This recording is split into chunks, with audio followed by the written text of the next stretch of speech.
Alrighty everyone, and welcome back to the stream. Here I'm just going to be going over some of the characters that I use in order to make the teams that are needed to take down the Bloom Mother in Battle Drill.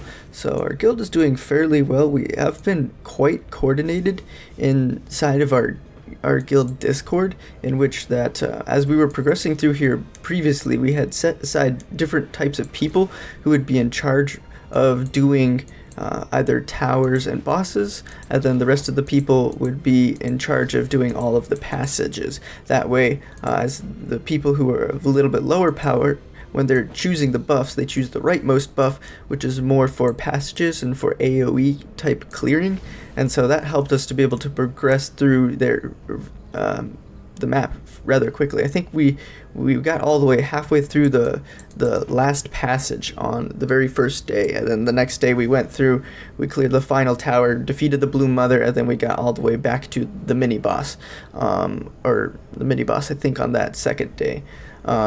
Just a little bit of coordination can really help a lot. We do have a fair split. I think we're at 11 free to play, 11 light spenders, and 9 spenders within our guild. But anyways, going over the characters, these are the characters I am bringing. The only one I'm not too sure about is Thorn. Because the level is 119, I didn't need to bring as many healers as I might have needed in some of the other content, just because you could rely on self-healing if you are a little bit stronger, just because the enemies don't do enough damage to warrant it. So you could either bring a healer, so Smokey's a little bit good because he could also buff, and then Rowan as well for his energy that he brings. So that's why I brought those two healers rather than some of the other healers. And then I just wish I had more characters that were better single target that I had built up. So I didn't like Iron and I didn't like Shakir, but maybe I could have swapped him out for somebody. And then Arden, if I had him at a little bit higher, I think then I would have brought him in as well. But the rest of the characters, they're either AoE, or they just don't bring enough damage, or don't bring enough either buffs or debuffs in order for me to warrant using them right now. So this is my main team. As I go in here, I will click battle. I did a couple of attacks today, so this is my last battle that I'm able to do with these guys. So this is the setup that I'm using. Smokey is my tank. And then I'm just TPing Odie in. Odie will be my main damage dealer. I believe I was doing like 75,000 damage with Odie, or 75 million? 75 million with Odie, and then like 40 million with Merrily. So as you go through, there's just a lot that is going on here. Kruger is a fairly good debuffer, which is helping more Merrily, but because I'm throwing Odie up front, he's gaining the buffs that Rainier's ultimate is proccing on him, and so I'm doing a little bit more with Odie than I am with Merrily if I was to throw Merrily forward instead. And so that's why I chose Odie, just because he's doing a lot more, especially with bringing in Smokey. I now have a 4-hero faction, and so that I just want to further buff all of the characters that I am bringing in. So now that we have hit times 500 here at the top, this is now a good case to start using Vala. Typically I'll try to save her until either the boss or the mini boss or the towers even are below 50%, because once they're below 50%, then Vala will just start in her sword form, and so that's another decent way to bump the amount of damage that you're able to do. So 123 million that time, so we're doing alright. The other guy is using a very similar comp. We had discussed strategy in our Discord, and that was one of just a standard dream comp. Korn is also a decent pick here instead of Kruger. Then when I was doing some of these earlier attempts a couple of days ago, I think this was when I was throwing Merrily forward. Let's see some of the other attempts that I've done. Yeah, Thorn, Corin, Caroline, and Vala, but this was Vala before the boss was all the way down. But as we go through, we've done a lot of attacks on this boss, and it has a lot of health. I know it said it was endless, but 267 attacks so far with our guild, so that's quite a fair amount of attacks that we've done. So I'm just going to do this. I'm going to go this. This is going to be the main team here, and then I need a 5th. So probably I'm going to go 1, 2, let's see, 3, 4. Probably just going to be her, because I don't really need anything. Corrin could be a healer, but Viperion and Thorin both have self-healing, and then Cessia has a fair amount of HP, so I'm not going to be too worried about it. I'm just more worried that my Cassidy might be dying, but I'm hoping her buffs will help a little bit, just because it does normal attacks, so I'm hoping that it also will buff Mr. Carl from Cessia. I haven't actually tried this interaction before, so I'm curious to see how it'll go, but hopefully we'll be able to do a little bit of damage here. The goal is to hopefully hit maybe 70 million. That might be too high of a goal, but 70 million is my goal.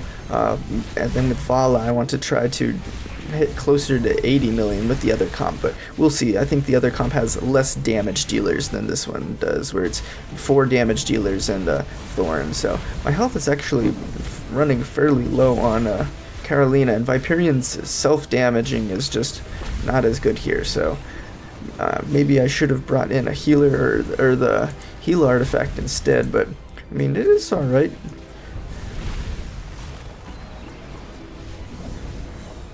Alrighty, 43,000, not very good. So we'll try that again. And this time we're going to bring in, we're gonna go like this instead, and try that one more time. Let's see if we can beat this, because I want to do well enough with the second comp, but it's just difficult because there aren't as many good single target characters in this game as there are, well, let's say there's more AoE characters in this game than there are single target. So that's why when you have Odie and Marilee, they're extremely good. Brian is another very good one as well, but he's just he's difficult to bring up. And then for his longer battles, once he runs out of energy, then he loses a little bit of utility as well. So you do have to get the trade-off going. It's just like, which one is the, what will do a little bit better. So you see, I'm doing more damage just because my characters are alive longer here. So especially if you are a little bit lower and you're using more like a free-to-play comp, you don't have as built characters. You can't do strategies quite like what I'm attempting to do here. But as long as we try something. Alright, so this time we're going to go this. And we're going to do run a Corrin here, and we'll call this good. So I will have an extra energy. I'll probably just run these two guys as a single one.